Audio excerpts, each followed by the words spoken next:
Have you ever seriously wondered what happens after we die? I mean, it's a question that has kept people up at night for, well, forever. Today, we're going to dive into one very specific answer to that question, the Buddhist idea of rebirth. And we're going to break it down in a way that's super clear and straightforward. All right, let's just cut right to the chase. The one question that kicks this all off is simple, but it's huge. Does the next life actually exist? Well, according to these teachings, the answer is a very clear, very confident yes. But, and this is the interesting part, it's not really presented as something you just have to believe in. It's explained more like a natural process, almost like a law of physics with its own set of rules.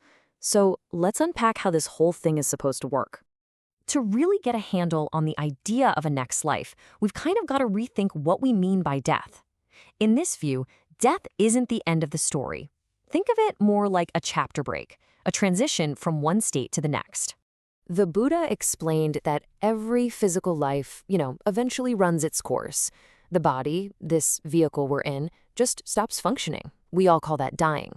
But the really crucial question is, what's actually happening in that very moment of transition? And what's so fascinating here is that continuing into a next life isn't seen as some random mystical event.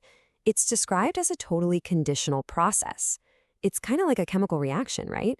It only happens if three very specific ingredients are present at the exact moment of death. And here they are, those three key ingredients. First, you've got vijnana, which is consciousness, that fundamental spark of awareness. Second, there's tanha, which is this deep, powerful craving or thirst to just keep existing. And third, you have karma, which is the energy created by our intentional actions. You put those three together, and you have the complete recipe for rebirth. So, when all three of those factors, consciousness, craving, and karma, are all there, they kick off a very specific three-step process. It's not just some instantaneous flash. It's a clear sequence of events. Here's how it unfolds. First, there's kuti, which is the moment of passing away, when consciousness actually leaves the old body.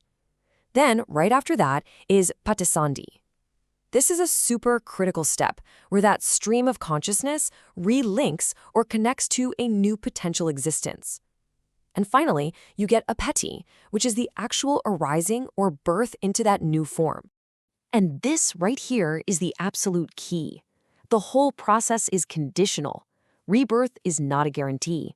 It only happens if all three factors are in play. If you take away even one of those elements, the conditions aren't met, the whole process just stalls, and a new birth simply doesn't happen. But on the flip side, if all three factors are present and accounted for at the moment of death, well then, according to this teaching, rebirth is a lock. The process will happen, and a next life is pretty much inevitable. Okay, so that leads to a really interesting question, right? If a new life is gonna happen under these conditions, where exactly does that consciousness end up? Is there like a map of possible destinations? Turns out, yes. According to these teachings, it's not some random void out there.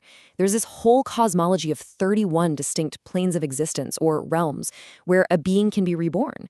Think of it like a cosmic ladder, stretching from realms of really intense suffering at the bottom, all the way up to these incredibly blissful, heavenly realms at the very top. But here's the thing. Across all 31 of those realms, from the lowest to the highest, one fundamental state is said to be present. That state is called dukkha. Now, it's often translated as suffering, but it's more subtle than that. It's a deeper sense of stress, of unease, of just fundamental unsatisfactoriness that's woven into any kind of existence in this cycle. And this brings us to a huge foundational teaching from the Buddha, jati dukkha. It basically means that birth itself is a form of this dukkha. Now, why would that be? Well, because birth is the gateway. It's the entry point to a whole new cycle of getting old, getting sick, and eventually dying all over again. It's a really powerful statement that is absolutely central to this entire way of thinking. So you can see the logic here, right? If birth is the gateway to all this suffering, then the only way to permanently end that suffering is to stop the cycle of birth itself, to literally step off the wheel of rebirth for good. The ultimate question then becomes, is that even possible? I mean, how can you do that? If rebirth is a natural process, kind of like gravity, how could anyone possibly just step in and say, nope, I'm done? and just stop the cycle? Well, the answer is in understanding the engine of rebirth itself. Remember those three parts? Consciousness, craving, and karma. Consciousness is the spark, and karma is the fuel from our past. But the one part that we can actually control, the part we can turn off, is tanha, or craving. By completely extinguishing that thirst for more existence, we essentially pull a critical component right out of the engine. And once that craving is gone, that set of three causal factors is no longer complete. The chain is broken. And because of that, the fundamental conditions that are required for a new birth just aren't there anymore. The process simply can't start. So let's just recap that logic really quick. Rebirth isn't a mystery, it's a process. That process absolutely needs three components to work. If you manage to remove even one of those components, specifically craving, the whole process fails. And the result? No new birth occurs. It's that simple. And this leaves us with a really powerful thought. According to this framework, our future isn't just some predetermined fate. The continuation of this entire cycle literally depends on something inside of us, something we can directly influence, our own craving. So the final question isn't just about whether the next life exists, it's knowing the rules of the game, what kind of future will you choose to create?